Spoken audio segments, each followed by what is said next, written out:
And now we're going to see how the papacy has morphed into something visibly different than the traditional papacy. I'd like to begin by reading a statement that we find in Great Controversy, page 595. Great Controversy, page 595. Well-known statement. But God will have a people upon the earth to maintain the Bible, and the Bible only, as the standard of all doctrines and the basis of all reforms.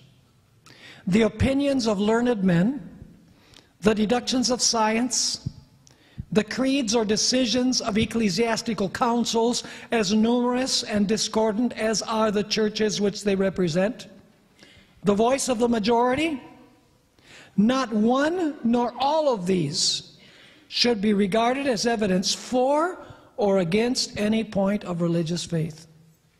Before accepting any doctrine or precept, we should demand a plain, "Thus saith the Lord," in its support.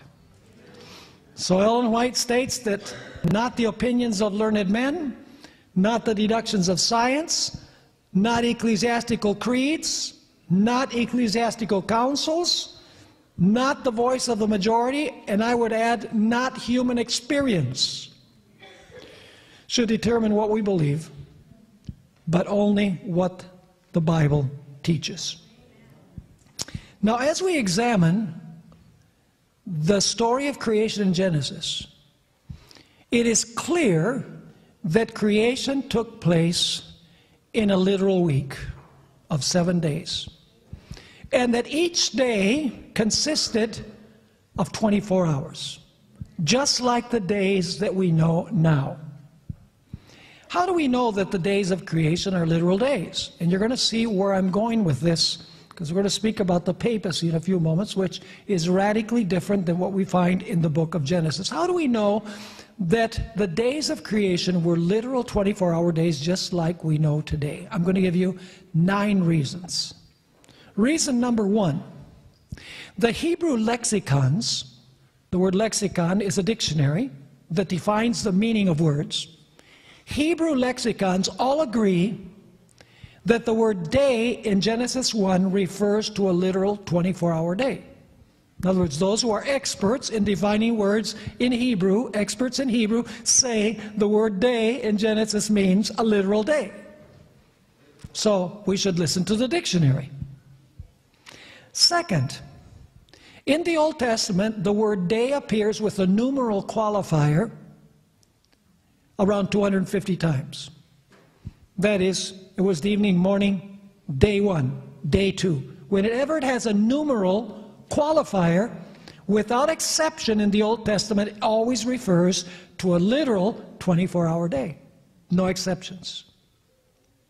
Third, each day had an evening and morning, which would be ridiculous to say it was the evening and the morning of the first 1,000,000 years. The expression evening and morning refers to the setting and the rising of the sun. The expression evening and morning indicates that the days of creation were literal days with an evening and a morning. Furthermore, the Bible uses the language of immediacy, quickness, when it refers to creation. Psalm 33 and verse 9 says, God spoke and it was done.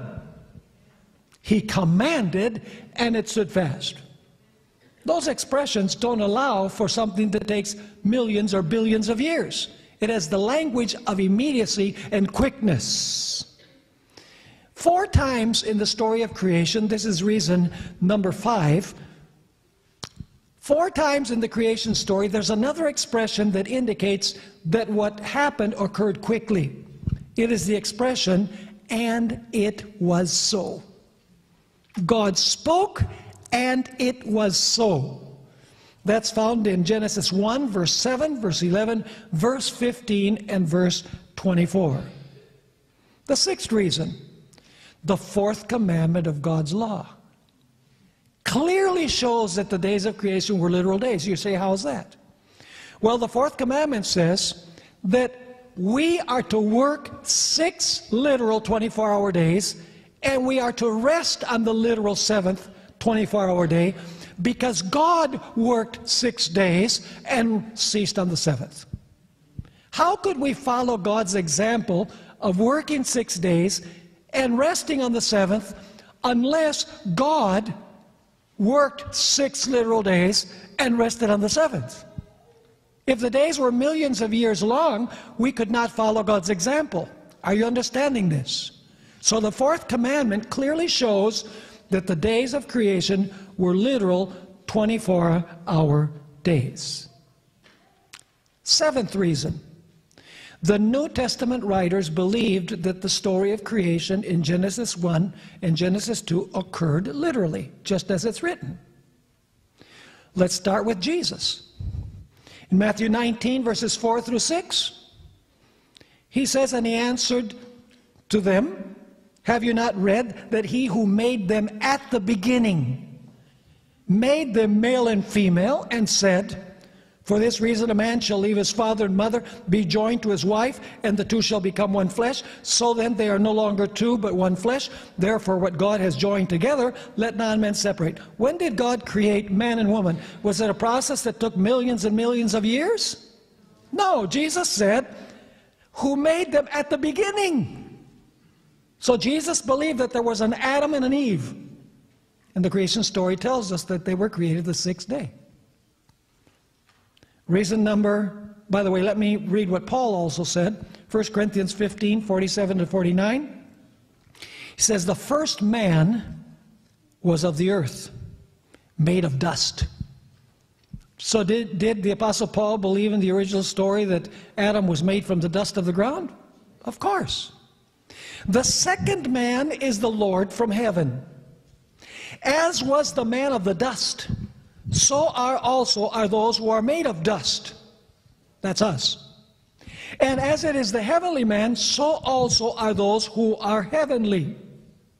And as we have borne the image of the man of dust, not of monkeys, we borne the image of the man of dust, so shall also we bear the image of the heavenly man. So clearly, Jesus and Paul believe that the story of creation literally took place. Reason number 8. Ellen White confirms that the days of creation were literal 24-hour days. For Adventists, we believe that the spirit of prophecy is true, that Ellen White was inspired. So reason number 8 is that Ellen White clearly states that the days of creation were literal days. Let me read you just 2 statements. Spirit of Prophecy, Volume 1, page 85. "I was then carried back to the creation." She's seen this in vision.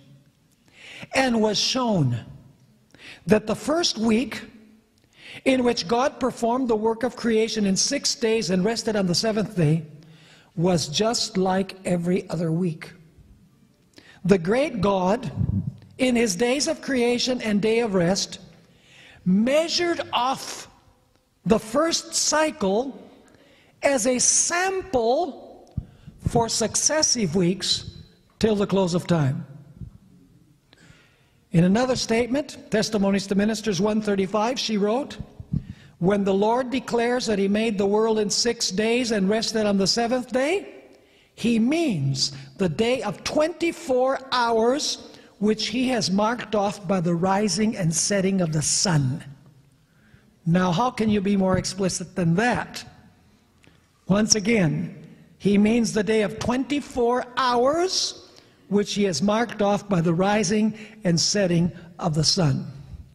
Reason number 9 is that not only do Adventists, we're not the only ones that believe that the days of creation were literal days. There are creationist scientists of other denominations who believe the same. One of those, for example, is Henry Morris. He was actually the head of the Institute of Creation Science in San Diego, California. Good friend of Adventists. And he wrote the following in his book, Biblical Creationism, page 62. "The Lord himself had worked 6 days, then rested on the 7th, setting thereby a permanent pattern for the benefit of mankind. So God worked 6 days, he rested the seventh as a permanent pattern for us. So there are many reasons why we know that the days of creation were literal days. Do you know that Satan has almost totally won the victory already in establishing Sunday? He didn't wait until there was a national Sunday law. Through the theory of evolution, most people in the world today have basically denied the story of creation. And along with the story of creation, the Sabbath. Because if creation didn't take place in 6 literal days, and God didn't rest the literal 7th day, then there's no basis today for observing the Sabbath. So Satan has gotten rid of the Sabbath through the theory of evolution, which most people today believe, with the exception of conservative Christians, which are in the minority. So the devil has discarded the Sabbath even before a Sunday law. He has most of the world already in his camp, if you please. But there are some scientists, so-called, a handful of them Adventists, who try to accommodate the creation story to the discoveries of science. Discoveries in quotation marks. They try to accommodate the biblical story to science, so-called. Ellen White warned against this. In the book Education, page 128 and 129, she wrote, "Inferences erroneously drawn from facts observed in nature have, however, led to the supposed conflict between science and revelation." So discoveries, she says, inferences by studying nature, have led some to conclude that there's a supposed conflict between science and revelation. And now notice what the solution is in the minds of these scientists. And in the effort to restore harmony, that is between the biblical creation story and the discoveries, so-called, of science, in the effort to restore harmony, interpretations of Scripture have been adopted that undermine and destroy the force of the Word of God. Geology has been thought to contradict the literal interpretation of the Mosaic record of creation. Millions of years, it is claimed, were required for the evolution of the earth from chaos. And in order to accommodate the Bible to this supposed revelation of science, the days of creation are assumed to have been vast, indefinite periods covering thousands or even millions of years to accommodate the biblical story to science, so-called. In other words, the idea is, yeah, it says in Genesis days, but the day is symbolic of much longer periods of time. And then she ends the statement by saying, such a conclusion is wholly uncalled for. The Bible record is in harmony with itself and with the teaching of nature.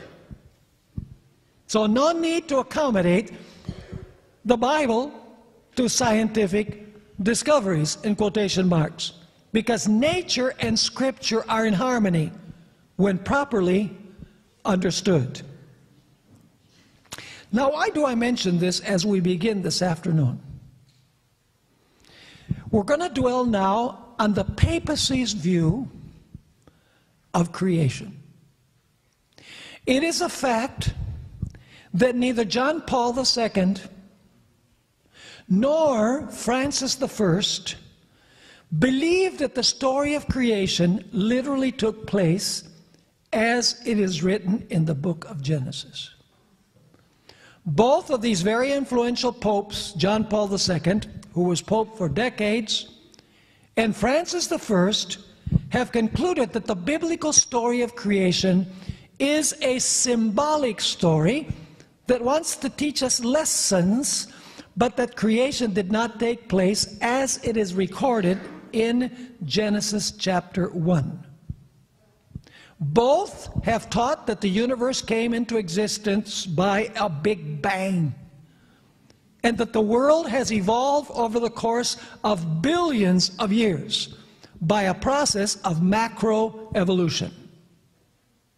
John Paul, in a speech that he gave to the Papal Academy of the Sciences, which was also printed, referred to evolution as more than a hypothesis, and also said that studies in the various branches of science have presented a significant argument in favor of the theory.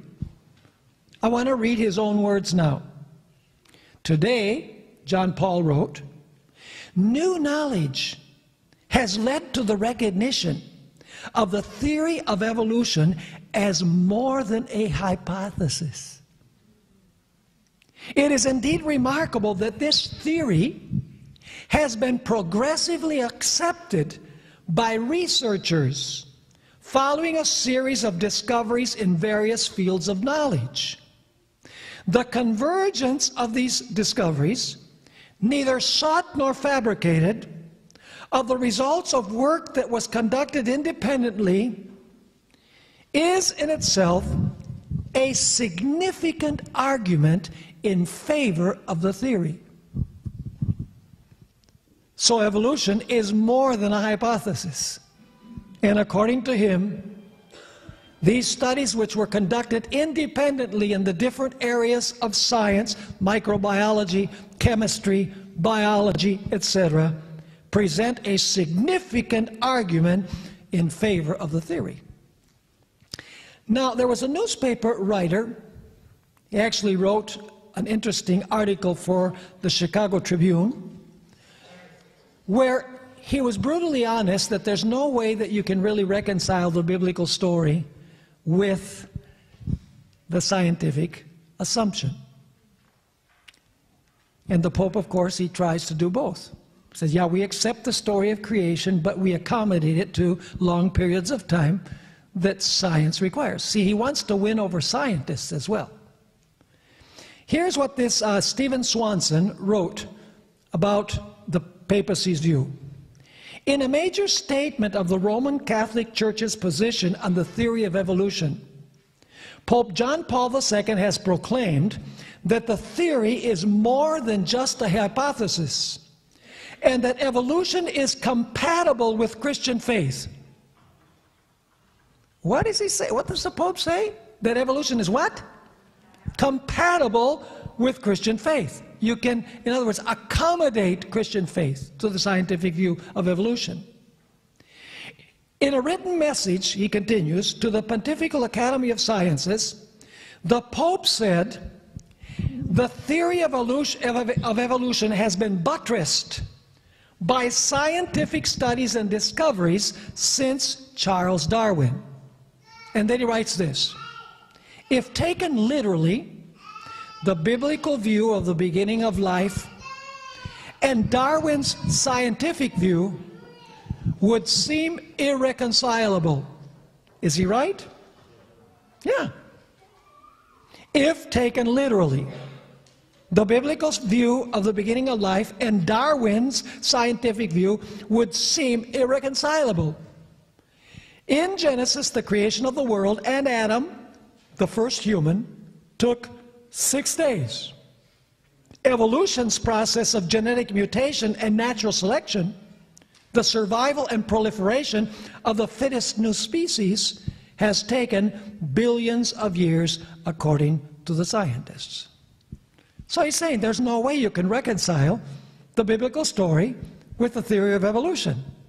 And yet the Pope John Paul II said, yeah, you can still be a Christian and you can still believe the story of evolution as presented by science, so-called. Now, Pope Francis goes even further than John Paul. You see, he wants to impress the world of academia. He knows that if the church stands that the story of creation in Genesis is literal, the scientists will be against the Catholic Church and the majority of world leaders as well. Pope Francis has made it clear that he believes in the Big Bang Theory. Basically, has nothing to do with a television program, by the way. The idea is that 13.8 billion years ago, when none of us were around, there was this little particle or speck in the universe, a small singularity or a point. And at that point, it began to expand or to stretch over the course of 13.8 billion years. And the universe that we know today is the result. I want to read you what Pope Francis said to the Papal Academy of the Sciences on October 14, 2014. The Big Bang, which today we hold to be the origin of the world, not us, him. When he says we, he's talking about the papacy. The Big Bang, which today we hold to be the origin of the world, does not contradict the intervention of the divine creator, but rather requires it. So he says, we can still believe in a divine creator, and we can believe in evolution. What is he talking about? I continue. Evolution in nature is not inconsistent with the notion of creation, because evolution requires the creation of beings that evolve. In other words, God created in nature the mechanism that would permit evolution. He incorporated in nature the capacity to evolve over millions and billions of years. So he says evolution in nature is not inconsistent with the notion of creation, because evolution requires the creation of beings that evolve. Then he said this, and he also wrote it. When we read about creation in Genesis, we run the risk of imagining God was a magician with a magic wand, able to do everything, but that is not so. It's amazing. And then he writes, he created human beings, and of course originally they were created like a monkey, see? He created human beings and let them develop. He incorporated in the original lower forms, he incorporated the mechanism or the capacity to evolve. In that sense, God is involved in the course of millions of years. So once again, he created human beings and let them develop according to the internal laws that he gave to each one so that they would reach their fulfillment. Are you understanding what the papal view is? Notice what the Pope wrote in his encyclical, Laudato Si. Paragraph 81, he wrote, human beings, even if we postulate a process of evolution, did you catch that? Human beings, even if we postulate a process of evolution, also possess a uniqueness which cannot be fully explained by the evolution of other open systems. Because what the Catholic Church believes is that God did use millions and billions of years for us to get where we are now, but at certain critical points God intervened to nudge the process forward. So when you have this well-developed monkey, God intervened and gave the monkey a soul or the capacity to reason. And now you have the precursor of what we are today. Is that the view that the Bible presents? Totally not. He also wrote in paragraph 66 of his encyclical, the creation of accounts in the book of Genesis contain, in their own symbolic, the stories in Genesis are what? They're symbolic, not literal. The creation accounts in the book of Genesis contain, in their own symbolic and narrative language, profound teachings about human existence and its historical reality. Actually, the Pope is a pantheist. Did pantheism try to enter the Adventist church at some point in its history? Yeah, it's trying to enter the church now through things like spiritual formation, contemplative prayer. That's the practice of pantheism. The Pope is a pantheist. He believes that the universe is evolving, and eventually everything will work itself out, and you'll have an era of peace and prosperity, and everything will go well through the process of evolution. I want you to notice 3 statements by the Pope in his encyclical that shows that he is a pantheist. He believes that everything in the world is divine and is moving on to a convergence. Actually, he has the view of a Jesuit scientist by the name of Pierre Teilhard de Chardin. There's a whole chapter in the book that was written by Malachi Martin, the book that's called The Jesuits, on this particular scientist, Jesuit scientist, and his view, pantheistic view. And of course, Francis I is a Jesuit, and he's embraced this view that God is in everything, and everything is moving towards converging, towards a unity where there'll be peace and harmony in the universe. I read from paragraph 92 of his encyclical. Everything is related, and we human beings are united as brothers and sisters on a wonderful pilgrimage, woven together by the love of God, by the love God has for each of his creatures, and which also unites us in fond affection with brother sun, sister moon, brother river, and Mother Earth. Earth is not my mother.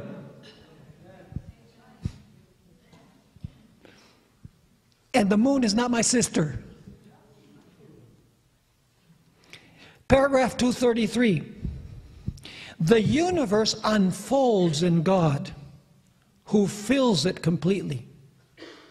Hence, we find a mystical meaning in a leaf, in a mountain trail, in a dewdrop, in a poor person's face.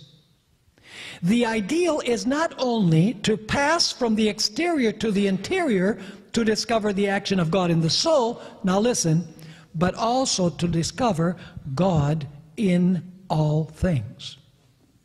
Is God in all things? God is not in all things. God created all things. He is not in all things. Paragraph 246 is a prayer with which Pope Francis ends his encyclical, and this is part of his prayer. All-powerful God, you are present in the whole universe and in the smallest of your creatures. God is not present in everything. That's pantheism. The word pantheism means God in everything. God is not in everything. God sits on his throne in heaven. God is separate from his creation. He sustains his creation, but he is a person separate from his creation. He is not in creation. He is not part of creation. So what are the devastating implications of the Roman Catholic papal view of creation? First of all, heterosexual marriage is based on the creation story. Correct? It says in Genesis, as well in Matthew 19, verses 4 through 6, therefore a man shall leave his father and mother and be joined to his wife. But what happens if the story of creation is not literal? Then heterosexual marriage becomes something of preference because there is no divine foundation that God established at the beginning. Are you with me? What about gender identity? How many genders did God create? 2, not 50. It says in Genesis 1:27, Male and female, He created them. How many genders did God create? 2. How many genders do people say that there are today? Whatever your choice is. 50 or 60. Different ones. There are parents that are not even assigning a gender to their babies because they say, let's wait till they reach a certain age, then they can choose their own gender. The duality of gender is based on the creation story. But if you discard the creation story, then you can have more than one gender, because there's no divine foundation for dual gender. It gets more serious. On what is the Sabbath based? On a literal creation story. We keep the literal seventh day because we believe that at creation there was a literal seventh day. What happens with the Sabbath if you believe that the days were long evolutionary periods? The Sabbath is gone as the seventh day of rest. In Genesis 2 it says, the seventh day is the Sabbath of the Lord your God. According to the Apostle Paul, in many characteristics in Genesis, God established certain functions for the male and certain functions for the female, in the home and in the church. But if you reject the creation story, then the roles of male and female are interchangeable. In other words, role distinctions, not only gender distinctions, but role distinctions within the genders disappear if you don't believe that God established those functions at creation and that the story is literal. Furthermore, the Bible teaches us that after sin, the strong must help the weak and the rich must help the poor. In fact, Pope Francis, in his encyclical, constantly says that the rich should help the poor, and the strong should help the weak. But his teaching does not square with his scientific theory, because the scientific theory of evolution functions on the basis of the survival of the fittest, known technically as natural selection. The strong survive and the weak disappear. The rich thrive and the poor fall into the dust. So how can someone like the Pope say, I believe in evolution, which is based on the survival of the fittest, where the strong win and the weak lose, and then say now, well, the strong need to help the weak? There's a disconnect there. Even more seriously, the papal view destroys a soon expectation of the second coming of Jesus. If we're in a process, long process of evolution, how much longer are we going to have to wait for the process to reach its climax? Where is there a hope of a soon coming of Jesus with the angels from heaven to destroy the world and cleanse it and make a new heavens and a new earth? How long is it going to take him to make a new heavens and a new earth? Another 1,000,000 of years? You see, if we discard a literal beginning, a literal fall, literal spiritual redemption from the fall, and a literal second coming, what do we have left? Nothing. But the papal view not only totally destroys what God established at creation, which is heterosexual marriage, 2 genders, distinctive functions for the 2 genders, the Sabbath, and the idea that the strong should help the weak, which goes against the idea of natural selection. But this theory mars the beautiful character of God. It is an attack on the omnipotence of God, the fact that God is all-powerful. Does not God have the almighty power to create things instantaneously by speaking them into existence? That is his power so limited that he has to use a system of millions and millions of years for things to perfect? Isn't he powerful enough to speak and have it done? It's an attack on the omniscience and the wisdom of God.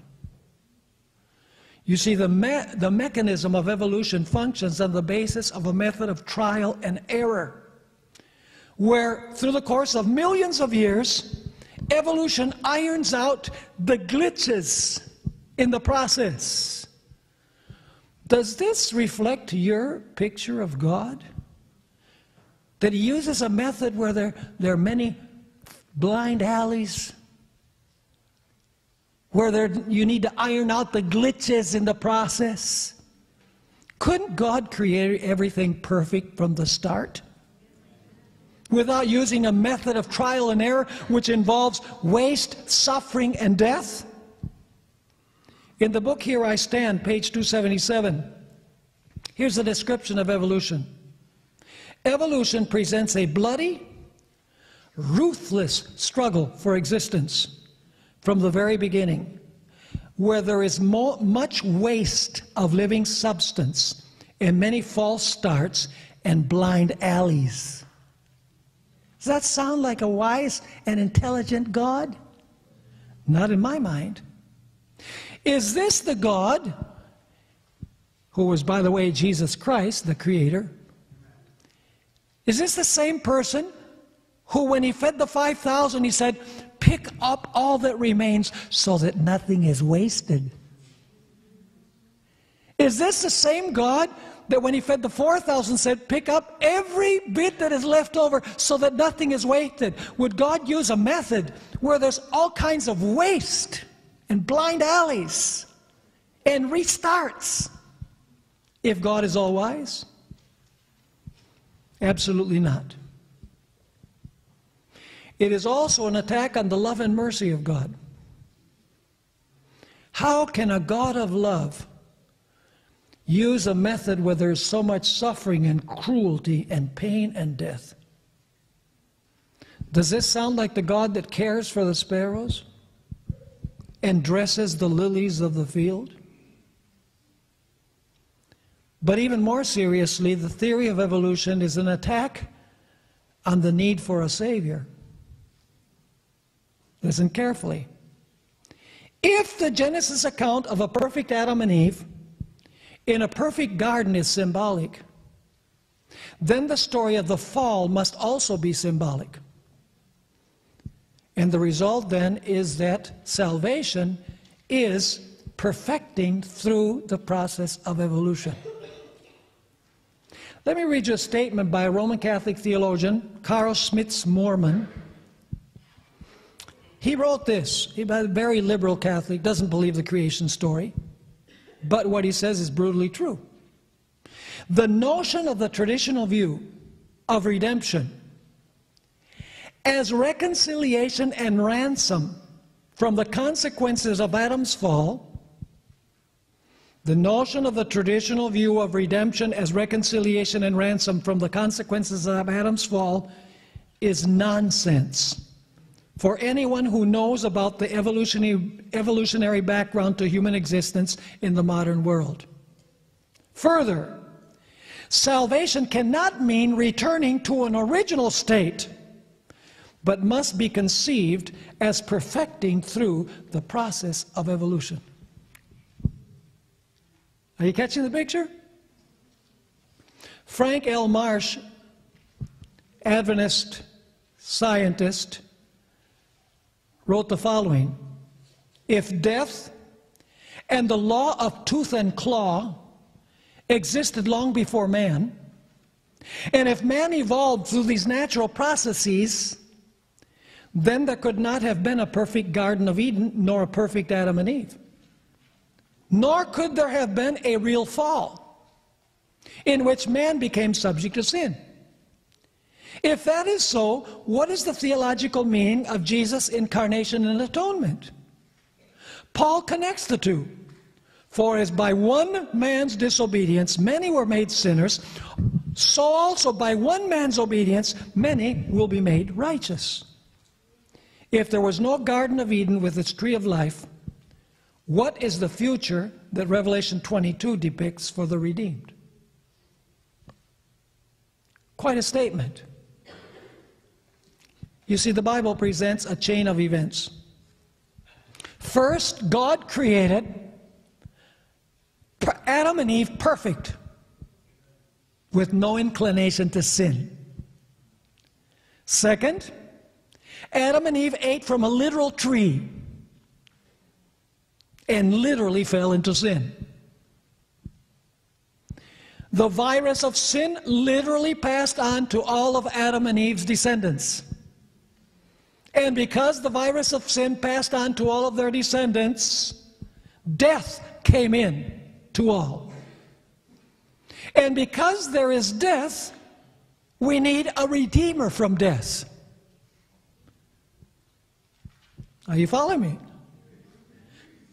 So you have the entrance of sin, death, and a redeemer from death. But what happens if you eliminate a perfect beginning? Then death is not the consequence of sin. So why would we need a redeemer? The Bible also teaches that after saving us from the guilt and power of sin, God will rapidly create a new heavens and a new earth. That's the biblical view. Totally negated by the theory which the papacy upholds, the theory of evolution, even where God intervenes at certain critical points in the process. So the papacy not only wants to win over the socialist powers of the world, the nations of the world, the majority of them today, with the exception of a few capitalist nations, but he also wants to win over to the papacy the world of academia. The papacy cannot do this, cannot win over the socialist powers of the world unless the papacy embraces the agenda that the socialist powers have. And unless the papacy embraces the theory of evolution which the world of science today embraces.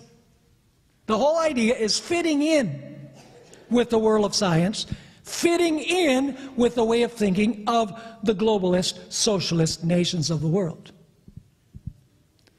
So now let's talk a little bit about the Jesuit strategy. I was tempted to call this series the Jesuit Conspiracy. But then I thought, well, you know, everywhere I go, almost people ask, do you think that maybe there might be infiltrated Jesuits in the Adventist church? I've never met one. There might be. But I'll tell you, the big problem is not that the Catholic Church, the papacy, has taken individuals and planted them in the Adventist church. The big problem is that we've sent our teachers to non-Adventist institutions. And they've imbibed many of the ideas there, and they brought them back into the church. And they've taught our ministers, and our ministers embrace those views, and then they share them with the church. That's where the real problem is. Not an infiltrated Jesuit here and an infiltrated Jesuit there. But the amazing story that we're going to study now is that the Jesuits have infiltrated their own church. There's a Jesuit conspiracy with the Roman Catholic Church. They've basically taken it over. And now I'm going to tell you the fascinating story, the rest of the story. As we've previously seen,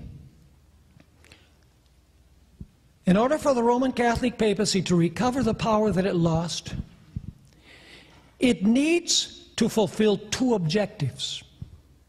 The first objective is to win the confidence of the globalist socialist powers of the world so that they will have confidence in the papacy again. Because in 1798 and years after, the powers of the world did not allow the papacy to use them anymore. And second, the papacy needs to merge with Protestants. They need to win over Protestants. And we notice that that's through false charity, liberal ideas, and unity on common points of doctrine. So the papal strategy is twofold. Win over the political leaders of the world, the socialist leaders of the world, and secondly, win over Protestants so that you can have a synthesis of that which previously was in tension or at enmity. So let's talk about the founder of the Jesuits. His name, Ignatius Loyola. He founded the Jesuit order in 1534 with one specific purpose, composed of two parts. I read from the book The Jesuits by a Jesuit, Malachi Martin, page 28. He wrote, "The Jesuits were giants, but with one purpose: the defense and propagation of papal authority and papal teaching." Basically, the Jesuits were founded to be obedient to the theology of the papal church and to be obedient to the authority of the Pope. And the Jesuits lived up to their calling until the 50s and 60s of last century.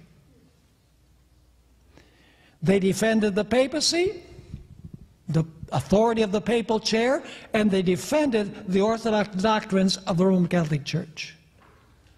However, in the early 60s, postmodernism, liberalism, began eroding the authority of the papal throne and the dogmas of the Roman Catholic Church. In the early 60s, from 1962 to 1965, a very important council was celebrated in the Roman Catholic Church, a general council, Council Vatican II. In this council, the authority of the papal chair was diminished, and the unchangeable nature of the dogmas of the Roman Catholic Church began to be questioned. In fact, I'd like to read what Malachi Martin wrote. By the way, he was an eyewitness to what happened there. He wrote concerning what happened in the aftermath of Vatican Council II, "The hurricanes of change had swept through all. A different spirit reigned among the delegates." These are the delegates to the General Conference 31 of the Jesuits, the 31 General Assembly of the Jesuits. He wrote, "A very different Father General was in charge." That's the head of the Jesuits. "A very different atmosphere filled the Rome of the popes. And Jesuitism had already received a new mold." So there was a change in the Jesuits. No longer was their agenda to defend papal teaching and to defend the authority of the Pope. Vatican II changed their emphasis. The catchword for Vatican II was the Italian word aggiornamento, which means renewal. According to conservative Vatican insiders, this council was a watershed event in the history of the Roman Catholic Church. In fact, shortly after the council, a new Father General was elected, a Spaniard by the name of Pedro de Arrupe y Gondra, Father General number 27 of the Jesuit order. He was elected in 1965. And during his 18 years that he was Father General of the Jesuit order, the rebellion of the Jesuits against the papacy, against their own organization, consolidated and intensified. They liberalized and changed the focus of the Jesuit order. It is an undisputed fact, and you can check this out by doing research, that in the late 50s and early 60s, the Jesuits have been undermining the idea that the Catholic Church dogmas are absolute truth, unchangeable, and that the definer of doctrine is the Pope. You see, the Jesuits realized that they were living in an increasingly secular, liberal, postmodern world, and they needed to adapt of the mood of the age to win the support of the world. According to Malachi Martin in his book, by the way, if you can get a copy of the book, The Jesuits, very interesting book. A lot of things we don't agree with, but the history that he tells there is really eye-opening, and how the Jesuit order has changed the focus of the Roman Catholic Church. According to the book, Pope Paul VI and Pope John Paul II and Pope John Paul I spent many sleepless nights because they were struggling against an out-of-control Jesuit order. In 1987, this was, by the way, 33 years ago, that Malachi Martin wrote this: "A state of war exists between the papacy and the religious order of the Jesuits." What? You think that the Jesuits are at war with the Adventist Church? Yeah, that too. But we're saying this Jesuit, Malachi Martin, conservative Jesuit, he didn't go along with the new agenda. He was distressed by the changes in the Jesuit order. But he says a state of war exists between the papacy and the religious order of the Jesuits. 33 years ago he wrote this. The Society of Jesus, to give the order its official name. Listen carefully. The war signals the most lethal change to take place within the ranks of the professional Roman clergy over the last 1,000 years. And as with all important events in the Roman Catholic Church, it involves the interests, the lives, and the destinies of ordinary men and women in their millions. So did this conservative Jesuit recognize that there had been a shift among the Jesuits in their emphasis and mission? Absolutely, and he was an insider. Now let's move on to the pontificate of John Paul I. This story is going to become more and more interesting as we move along. You say, John Paul I, who's that? Well, before there was a John Paul II, there was a John Paul I. He ascended to the throne in 1978 when Pope Paul VI died. John Paul I had expressed his misgivings about the liberal and rebellious trends of the Jesuits. In other words, he was a conservative pope. And he had actually promised that he was going to take measures to correct the problem with the Jesuits. So according to Malachi Martin, the Pope planned to give a hard-hitting speech at the meeting of the General Congregation of the Jesuit Order on September 30, 1978. So Pope John Paul I was going to give a speech to the Jesuits, and he was going to tell them, you shape up and return to the reason why you were established, to defend the theology of the Church and to defend the authority of the Pope. That speech was supposed to be given on September 30, 1978. According to Malachi Martin, he was going to give this hard-hitting speech, and he was going to tell the Jesuits that unless they shaped up, he would dissolve the order with the possibility of reestablishing it later on. The day before he was to give his speech, 33 days into his pontificate, he was found dead in his bed, and no autopsy was performed. Makes you wonder what's going on, huh? So when John Paul I died, the conclave Do you know what conclave means? Conclave, it means under key, because they're shut in the Sistine Chapel by lock and key until they elect a pope. So the conclave met and elected Karol Wojtyla, whom we know as John Paul II. John Paul II was a traditionalist, conservative pope, and extremely anti-communist, because he was from Poland, which was part of the Eastern Bloc. And you know he struggled with this solidarity movement in Poland. John Paul believed in the absolute authority of the Pope, and he believed in the dogmas of the Roman Catholic Church. But the Jesuits didn't. On page 28 of his book, The Jesuits,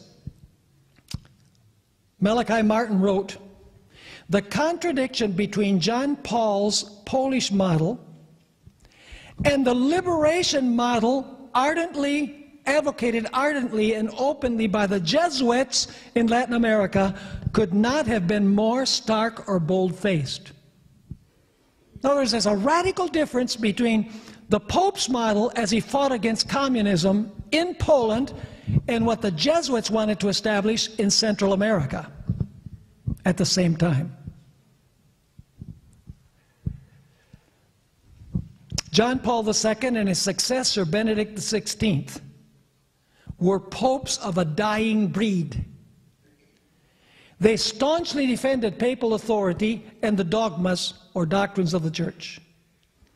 During their conservative pontificates, by the way, Benedict was the head of what was anciently known as the Inquisition, which today is called the Congregation for the Doctrine of the Faith. During the period of these two popes, the papal talking points were marriage between a man and a woman, against euthanasia, against abortion, against LGBT, against those who were attacking papal authority, and those who were trying to change the teachings of the Church. Those were their talking points. In fact, both John Paul II and Benedict XVI dismissed several theologians from their teaching posts for teaching doctrines contrary to the traditional doctrines of the Church. Probably the most famous was an individual called Hans Küng. He was a theology teacher at the University of Tübingen in Europe. So in other words, there was war between John Paul II and the Jesuits within the Roman Catholic Church. The Pope was anti-communist, and the Pope was in favor of papal authority and the doctrines of the Church. The Jesuits wanted to change everything. Now, the talking points of Pope John Paul II and Benedict XVI were not liked by the global political leaders, because the United Nations is in favor of abortion. The United Nations is in favor of euthanasia. It's in favor of gay marriage.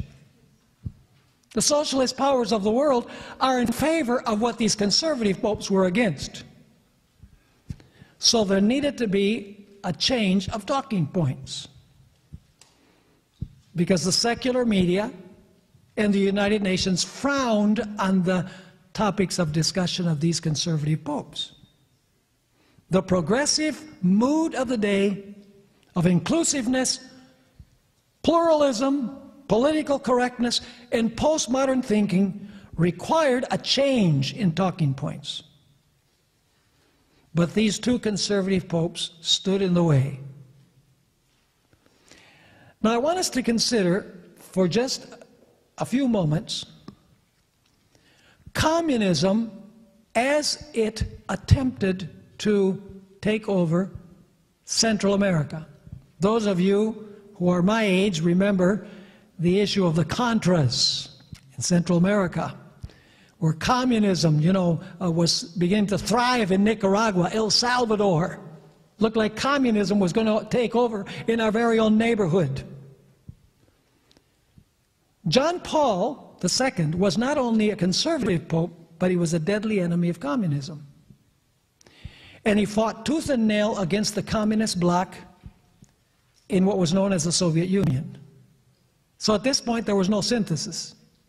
With these conservative popes, there was no synthesis between the papacy and socialism. But it's what the Jesuits wanted. Are you understanding what I'm saying?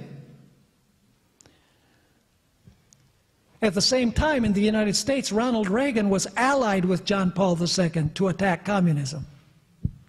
In fact, on Time magazine there appeared an article, there was a picture of the Pope and Ronald Reagan shaking hands, and the title was The Holy Alliance. You see, at this time, there were problems in Central America. In the 1970s, communism was trying to take over in our very own neighborhood. The insurgent Jesuits, this is something that many people don't know, the insurgent Jesuits were really the source of the problem. Jesuit bishops in Central America were not only Roman Catholics, they were communists. In the decade of the 1980s, the problems intensified with what is known as liberation theology. It's the Christian version of Marxism or communism. Pope John Paul II made a visit to Nicaragua, and he was treated with disdain and disrespect by the Jesuit priests and by the populace. It's interesting that these Jesuits in Central America that wanted to bring in communism, they were Catholics, but they were also Marxists. They used the traditional language of the Roman Catholic Church, but they gave that language a totally new meaning. Let me just read you this statement from, once again, Malachi Martin, a Vatican insider. This is page 57 of his book. Liberation theology, which is the Christian version of Marxism, liberation theology was the perfect blueprint for the Sandinistas. Those were the communists that wanted to bring in communism.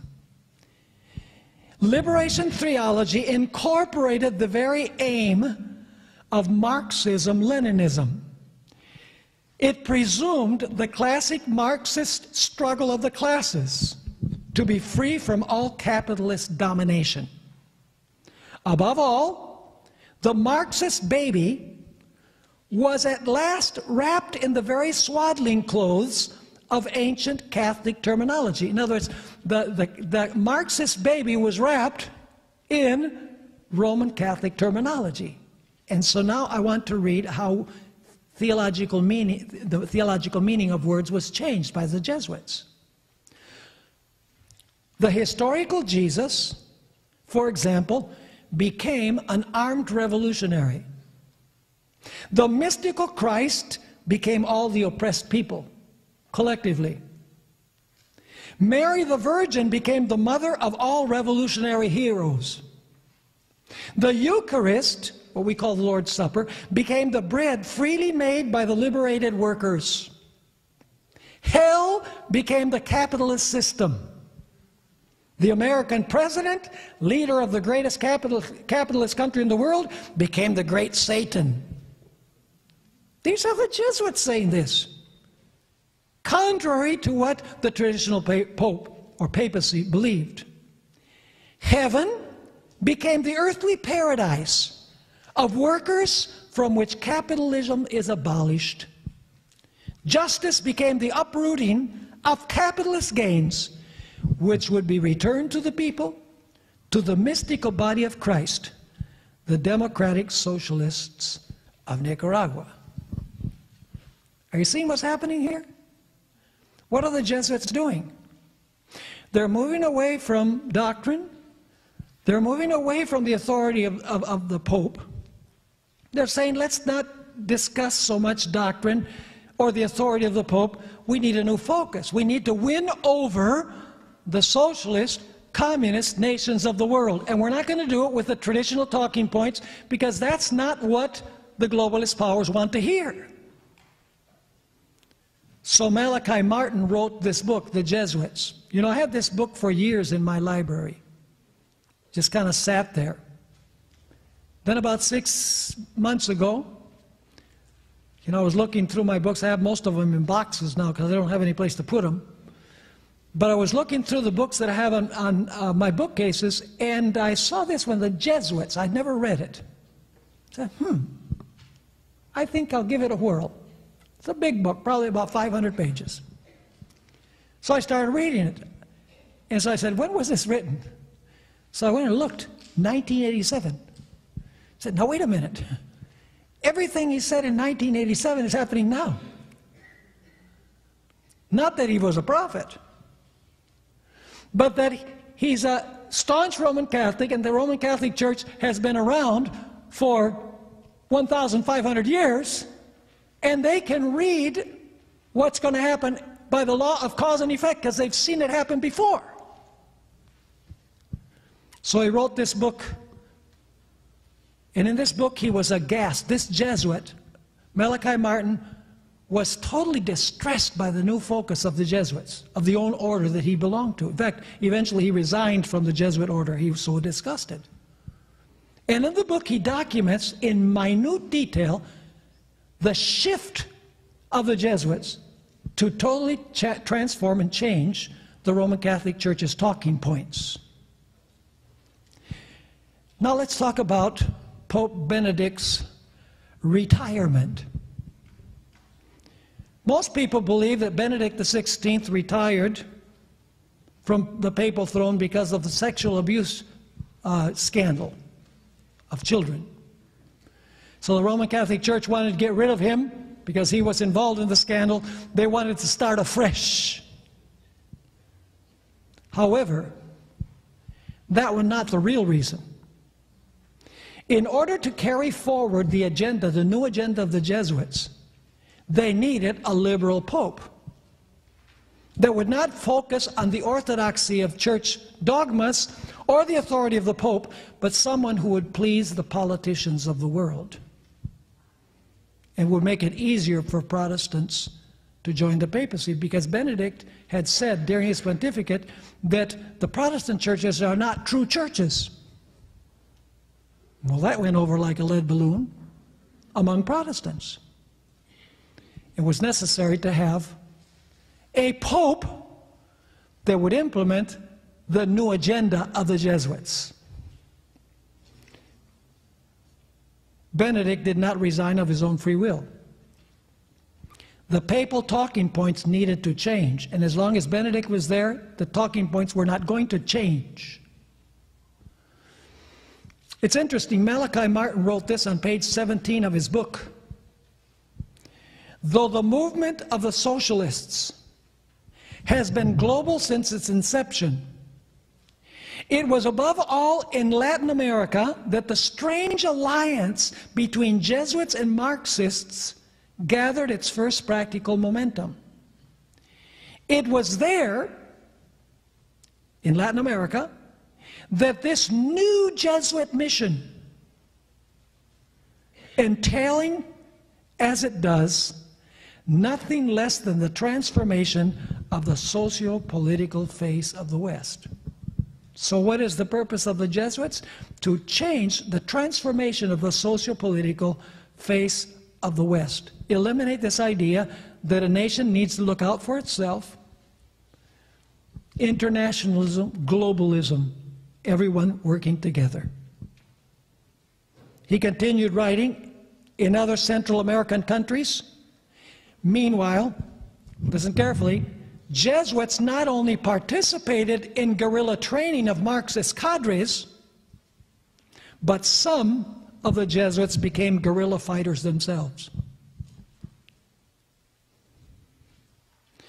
Regarding the Jesuit war against church dogmas, Martin wrote this: there is not one major dogma or one capital moral law of Roman Catholicism that has not been challenged, both challenged and denied by individual Jesuits. Once again, there is not one major dogma, we call them doctrines, or one capital moral law of Roman Catholicism that has not been both challenged and denied by individual Jesuits. Beginning with Jesuits of the highest rank and the most honored stature. One of the great theologians of the 20th century in Roman Catholicism was Karl Rahner, considered probably the greatest Roman Catholic scholar of the 20th century. Notice what he wrote, Jesuit. He's a Jesuit. He wrote, to achieve Christian unity, this is Martin writing about what Karl Rahner believed. To achieve Christian unity, he said, it was necessary to drop all insistence on papal infallibility as a dogma. Drop the idea that the Pope is infallible. And to drop insistence as well on all other doctrines about the Roman Pontiff and Roman Catholicism that had been defined and proposed by popes since the 4th century. Get rid of what? Get rid of papal infallibility, the authority of the papal chair. Get rid of the doctrines. Don't emphasize them. Why? Because if the papacy emphasizes those, there's no unity with the rulers of the world. Or with Protestantism, for that matter. Now, our time is up. Don't miss the next segment, because I'm going to talk about the first Jesuit pope. And I'm going to talk to you about who the Father General of the Jesuits is today. See, this is a spider web where each part is joined together with the other part. What Malachi Martin wrote 33 years ago is transpiring right before our eyes. So at this time, I think we're going to have a Q&A for about a half an hour. And then we will continue with the next segment. You can be thankful that I don't charge my services on Sabbath. Just kidding. I believe we're going to have 2 or 3 mics. Are we going to have the stands like we talked about? Because we wanted to have them come to where we were rather than running mics all over the sanctuary. So raise your hand. I guess they've changed that plan. So raise your hand if you have a question, and we'll get a mic to you. Can you further explain it? I'm not clear really what a Jesuit is. I know you say it's an order, but I guess I don't get the concept of it. It's a philosophy, and somebody says, "Yeah, I think I believe that. Let me sign on." Or I just guess I don't quite understand what it is. It's a class that you do. It's kind of like belonging to a club. Basically they study in Jesuit universities and then they apply to join the Jesuit order. So is it more educators? More so than others? Well, there are different schools within the Roman Catholic Church. You have the Augustinians, you have the Dominicans. Okay. These are religious orders within the Roman Catholic Church. You have the Jesuits. You have different orders, or we would call them different clubs in the Roman Catholic Church. And of course, the most dangerous of those are the Jesuits because they're the oldest and they have the most experience. And they're the ones that are driving the change in the Roman Catholic Church. So they are, it's hard to describe other than say that the Roman Catholic Church is composed of many different clubs, and individuals decide to join those clubs. And so the Jesuits are an order of the Roman Catholic Church. But for instance, if you have the cardinals, do they all belong to one of these clubs, or are there some that are just, no, I don't want to belong? No, the cardinals belong to different orders in the Catholic Church. The cardinals are not all Jesuits. But the cardinals in the great majority today are liberals. Theologically liberal, and liberal in terms of the organization of the Catholic Church. The Jesuits have had great influence, even on the other groups within the Roman Catholic Church. Okay, we got another one here. Pastor Bohr, I've always read, considering the Jesuits, that they were in many ways connected with the Counter-Reformation, and that was one of the reasons for their origin. Could you talk a little bit about that connection? The main reason for the establishment of the Jesuit order was to counteract the Protestant Reformation. The Protestant Reformation began, the date that is usually given is 1517, when Martin Luther nailed his 95 Theses to the cathedral door in Wittenberg. And Loyola established the Jesuit order in 1534. So you can tell, very close afterwards. And the explicit purpose of the Jesuit order was to counteract the growing Protestant menace. In fact, you can go to St. Peter's Basilica in Rome, and there's a statue of Loyola, and he's trampling on the head of a Protestant. I've seen that personally. So basically, the idea of the Jesuits is to eliminate Protestantism. And, you read I'm going to read a statement by Ellen White a little bit later, where she says that basically they infiltrate the educational systems, the governments, the medical world, the scientific world, all over the world, to leaven the world so that the world will go along with their philosophy. So yes, it was established directly to counteract the Protestant Reformation. So you were talking about the fact that a disbelief in the literal creation account in evolution was one of the things that attacked was the need for a savior. You went through a series of logical steps as to how that happened. So if that's the case, and if the papacy is now coming out and saying, we believe in evolution, which is obviously what they're doing, what reason do they give for needing a savior, or is it just political expediency to keep on track with their agenda? Okay, that's a very good question, and let me answer this way. The Roman Catholic Church, by its religion, deceives the people, and by its state aspect, deceives the political leaders. So the ceremonies of the Roman Catholic Church are to captivate the multitudes into leading them to believe that these religious leaders believe, that they're sinners and that Jesus died on the cross for them and so on. They don't believe it personally. Okay? That aspect is to deceive the masses, and they've got them pretty well deceived. The idea, for example, that you're supposed to pray to Mary for favors and so on. These liberals, they don't believe in that. But they talk the talk because that's what they want the people to believe, to be loyal to the church.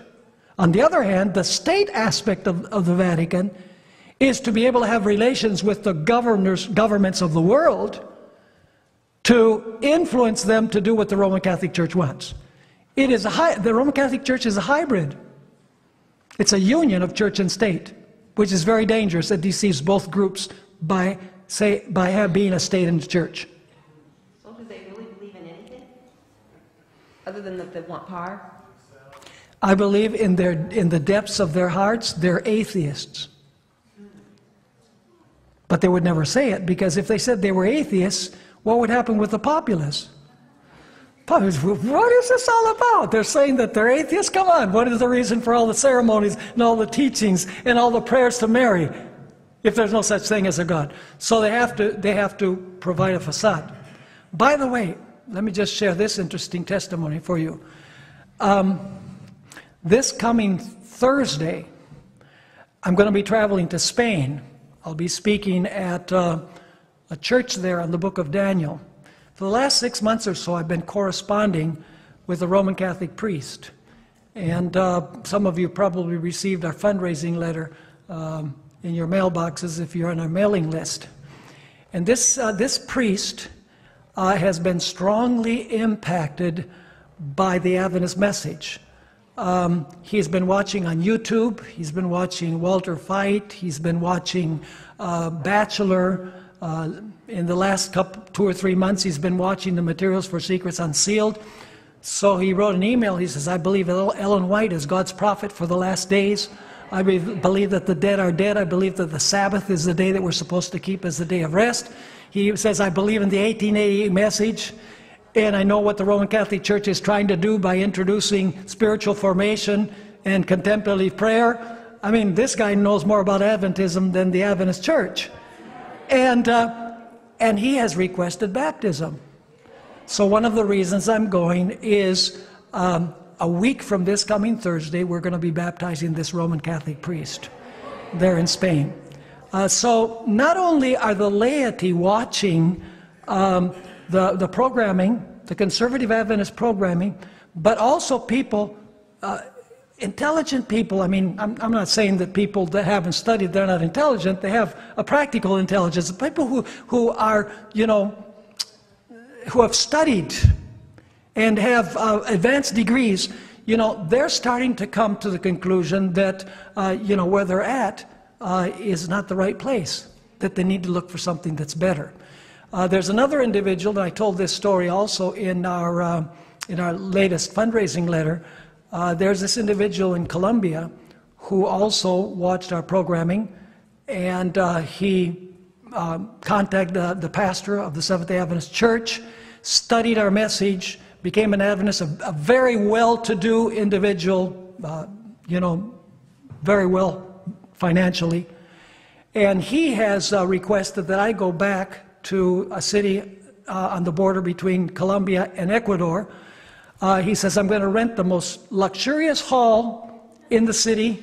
I'm going to pay all of your expenses, and I want you to present a series mainly for the upper class, the higher class people. And so later on this year, I'm going to be traveling to Colombia to do that. This is an individual who basically handles millions of dollars and has embraced the Adventist message. And so not only among the common people, but also among those who are highly educated, there's a great interest on the basis of what they see happening in the world. And that's the reason we exist as Secrets Unsealed. We only exist for one reason, that is to proliferate the message, the present-day message, present truth message of the Adventist Church. That's the reason for our existence. Yes? How do the Freemasons fit into all this?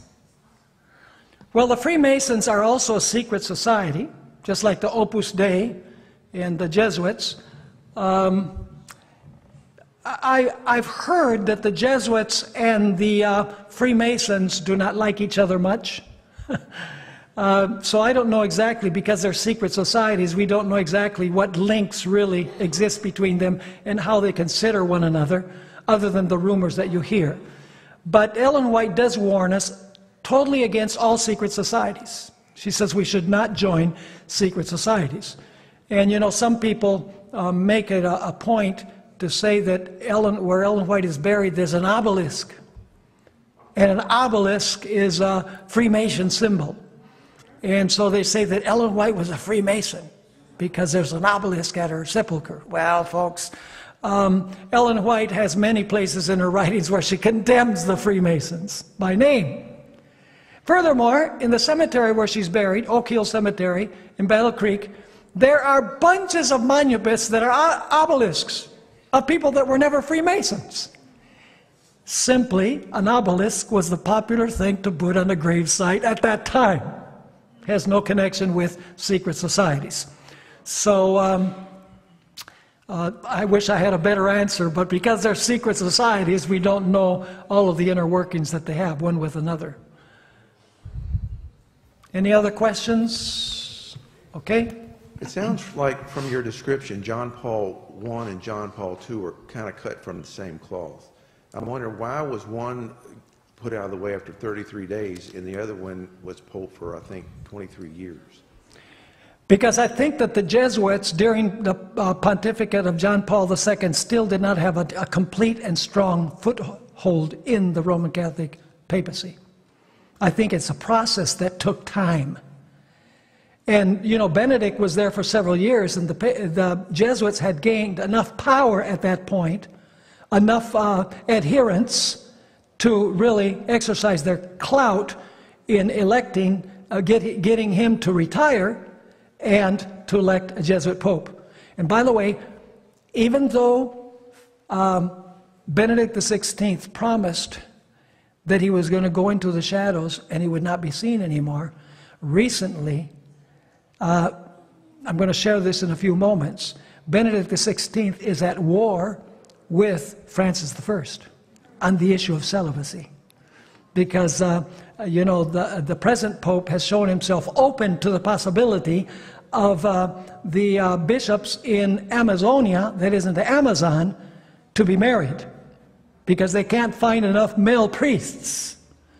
So, you know, the fact is that they did not have their full strength at that point, but eventually they had enough strength where they said, let's just get rid of this Pope, force him to retire, and elect a Pope more to our liking. Yes?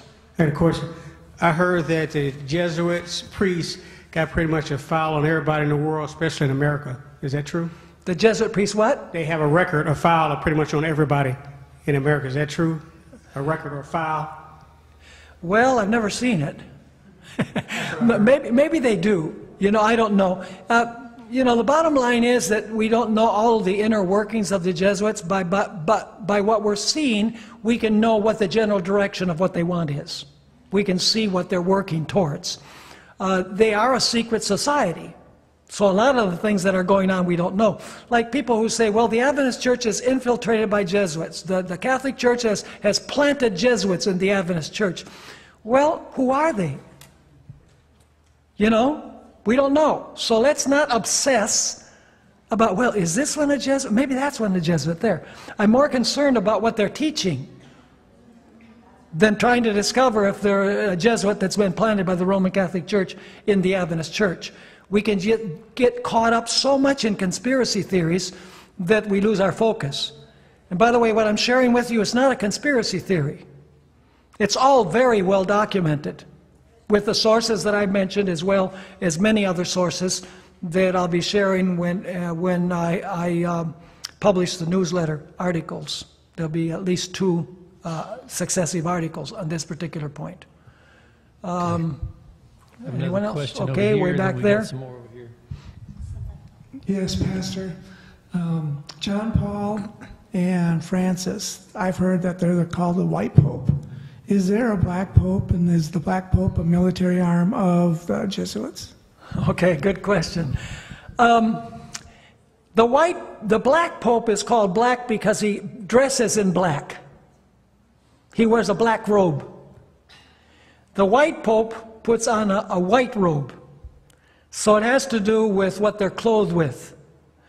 But the real powerful individual in the Catholic Church is the Black Pope, which is the Father General of the Jesuit order.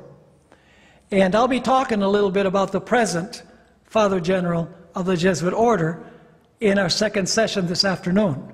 Very interesting. He's obviously a Jesuit, but can you guess what country he's from? Venezuela. Interesting. We'll come to that a little bit later on.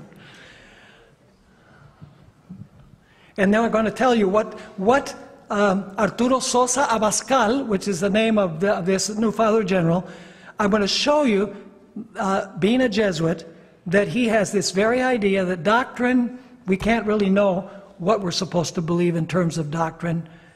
That doctrine is not set in concrete and is not unchangeable, but it changes with the times. I'm going to read you statements from him where, you know, he's... and what has he said about in Venezuela, where you have hundreds of political prisoners that are being tortured in prison, people who are starving to death, eating from the garbage? What does he say? Well, there needs to be a dialogue between the communists or the leaders and the opposition, just dialogue. But he condemns nothing of what's going on, which is very interesting, because he's a communist. And the government of Venezuela is communist. So birds of a feather flock together. Okay, any other question? Where are we? Over here. Yes, it's interesting that we have a Jesuit Pope and a Jesuit Vice President. Do you know much about the background of Vice President Pence? Any association? I'm not sure that Pence is a Jesuit. Maybe educated, but I think that he's a Protestant. I don't think he's a Jesuit. I think he's, I know he's not a Jesuit. President Trump is a Presbyterian. Quotation marks. But most of the influential people that he has surrounded himself are Catholics, including Bohr, the Attorney General, and Cipollone, who's going to be defending him in the impeachment trial in the Senate, is also Roman Catholic.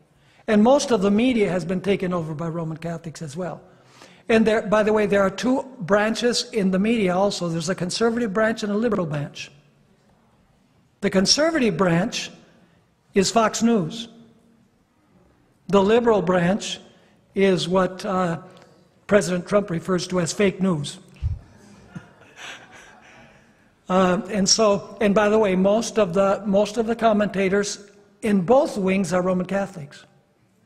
But the Roman Catholics at Fox News, they're at odds with the Pope almost on everything, because they're on the conservative side, which is in the minority in the Catholic Church. There is a minority of probably 20 to 25% of Roman Catholics that despise Francis I. In fact, when we were in Philadelphia, there was a group of conservative Catholics that were going from person to person to sign a petition for Pope Francis to outlaw abortion. And I got to talk to some of them. They said, this Pope, he is the Antichrist in the Roman Catholic Church, one of them told me, because we can't recognize our church. Kind of sounds familiar, doesn't it? You know, what's happening in the Catholic Church is happening in the Adventist Church, is happening in the political world. Because the church is a reflection of society. Unfortunately, instead of transforming society, the church reflects society. That's sad. Okay, yes. With evolution, death is a requirement. You can't evolve without death. And no matter how you spin or twist or turn or spiritualize creation, death is not part of it. So how does a person who believes in creation, in evolution, deal with the aspect of death?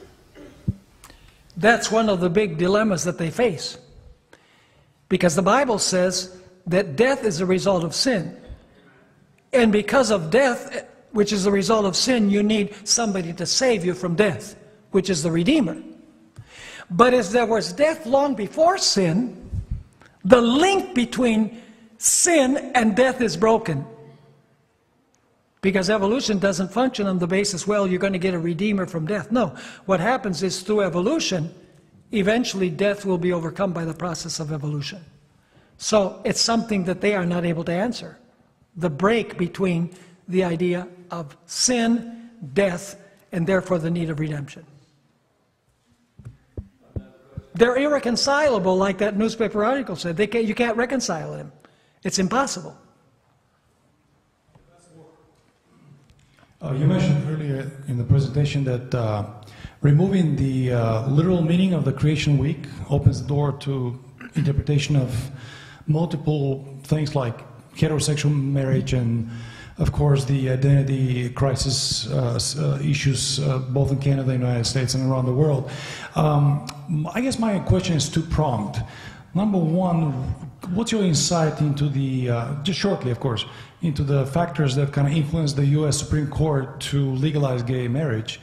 And number two, is there something like intellectual suicide going on the American colleges and universities campuses because of the embracing the LGBT ideology? And can you just give us a little bit of insight in those two issues? Because they are related to the interpretation of the first week of creation, in a way. Right. Our public universities have been totally overtaken by liberalism. In other words, in favor of LGBT, in favor of communism and socialism, in favor of LGBTQ, etc. So basically, a whole young generation is rising in the United States that has only the view, they don't know anything about the founding of the United States, the principles upon which this nation was established. And therefore, they've been given the idea that this country is bad, that the system of capitalism is bad, and that the principles upon which this nation was built are bad. And so it's like trying to catch the wind. It's an impossible situation as long as the universities are teaching this. Many of the teachers are Marxists. They're socialists. You know, you take, for example, Bernie Sanders and Elizabeth Warren. They are, they profess religion, but they're really communists in their outlook. Because what happens is socialism, basically, if you want to contrast between socialism and capitalism, socialism believes that the government should do everything. Capitalism believes that individuals should be the builders of society.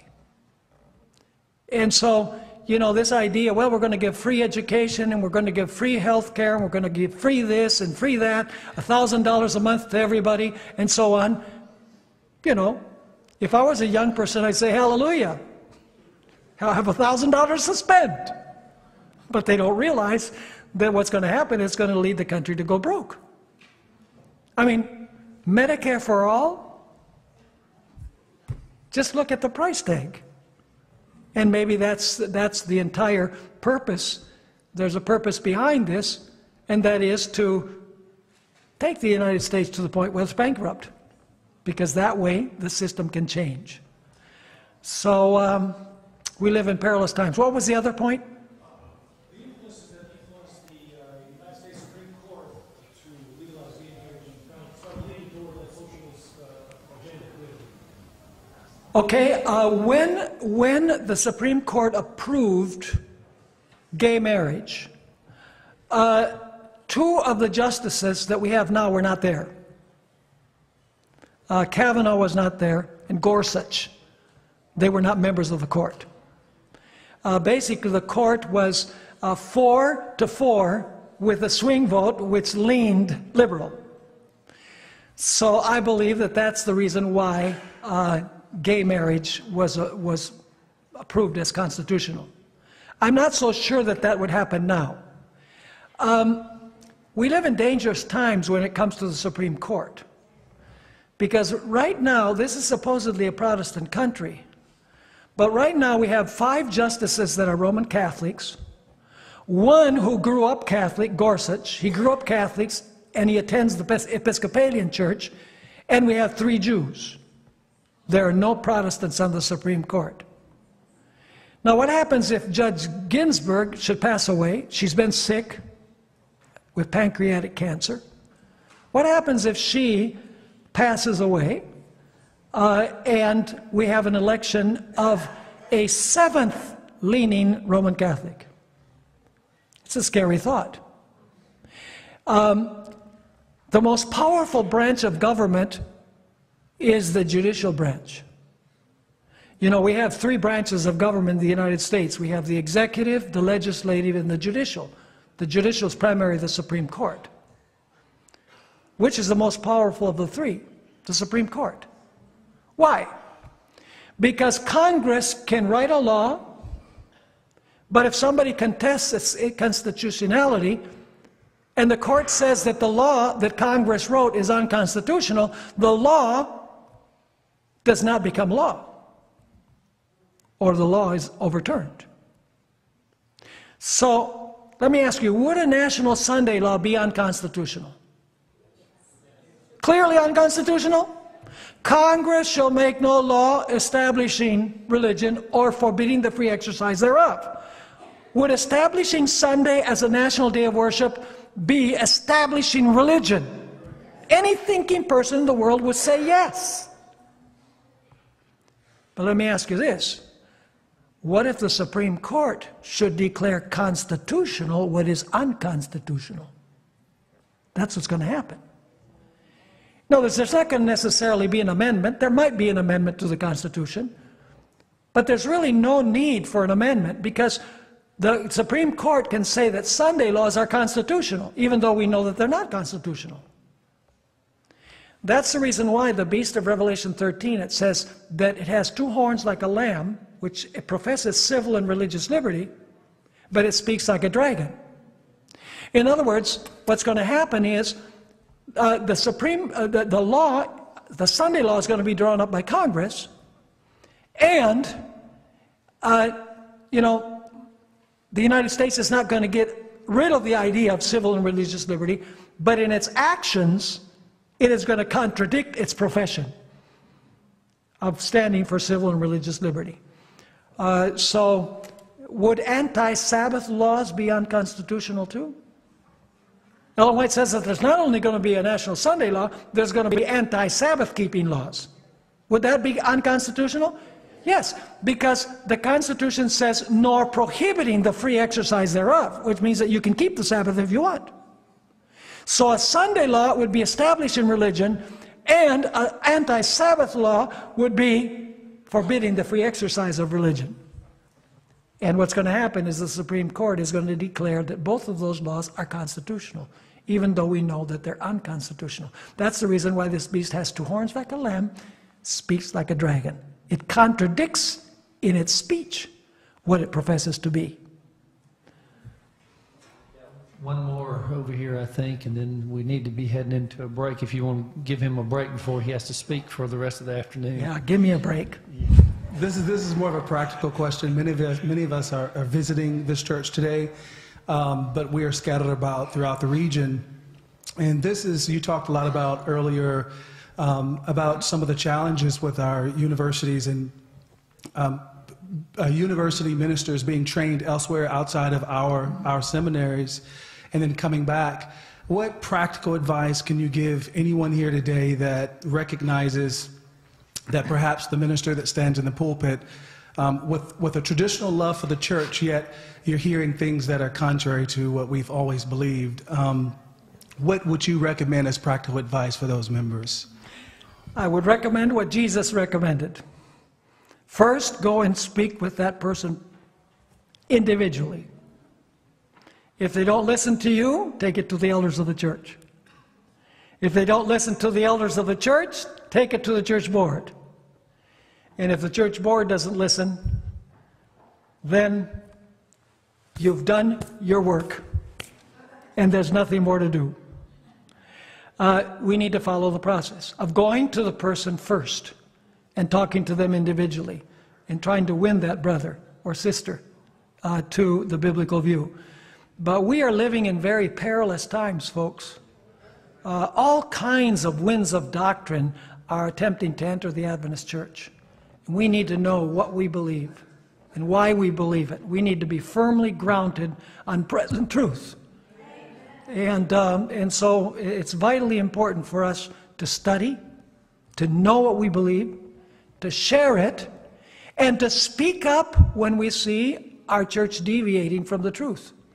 One of the reasons why we have problems in the church is because people say, well, I know that that's wrong, but I don't want to make waves. I don't want to cause a conflict in the church.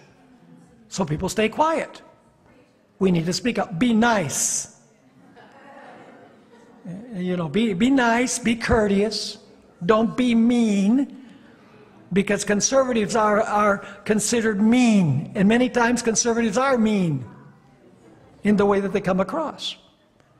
So we need to be kind and loving, but we need to be firm when it comes to the message that God has given our church. Kind and loving. Quickly, we got to be considerate here of his time as well. So you need to be read the Bible so you cannot be deceived. And Mason is a secret society, and be careful with the night Columbus. And like you say, it's everywhere. It also is involved in families too. So we need to pray to God to lead us to the right path. Amen. Amen. We need more prayer, more Bible study, and more witnessing. Conservatives, we want to be kind but straightforward too. We need to be considerate of our time, of letting him get a little rest. So we got one more question, and if we can be quick, so we can get a little bit of break here. Be nice and concise. There you go. Well, my question question is, I read a book that I got from the library a while back called In the Closet of the Vatican, and the subtitle was Power, Homosexuality, and Hypocrisy. It's written by a man named Frederick Martel, who is apparently an investigative journalist. And he spent 4 years traveling through Europe and spent a great deal of time at the Vatican and gained entrance to the inner sanctum of the Vatican and was able to get a lot of people to talk. And he learned that they feel that probably 75% of the priests, especially in the upper echelons of the church, are gay. But of course, what's preached by those people is very homophobic, and and they're very anti-LGBT, and I just wondered, how that plays into the tack the Jesuits are taking, and I think it also, according to this author, had something to do with Benedict XVI's resignation too. Oh, absolutely. Benedict was too conservative for the Catholic Church, for what the Jesuits were trying to do. Yeah, these people were mostly, it was mostly John Paul II and Benedict that the book addressed. Yeah, absolutely. So it's another evidence of what I'm sharing here, that's what's happening in the Roman Catholic Church. By the way, I'm going to share with you some very interesting quotations. In one of the trips that Pope Francis I took, he did a news conference on the plane. Somebody asked him what he thought about marriage between a man and a man and a woman and a woman. He says, "Who am I to judge?"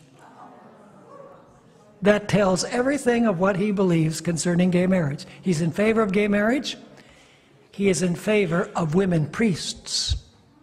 He doesn't openly say it, because there would be a revolution by the conservatives, but he firmly in his heart believes in a non-celibate priesthood, and he believes in the ordination of women priests as well. He is a Jesuit of the most radical kind, socialist, he's made ecumenical trips. He's made trips to Buddhist nations, Hindu nations, Muslim nations, Christian nations, Catholic nations, and he's constantly saying we all need to come together. Lay aside our differences and come together.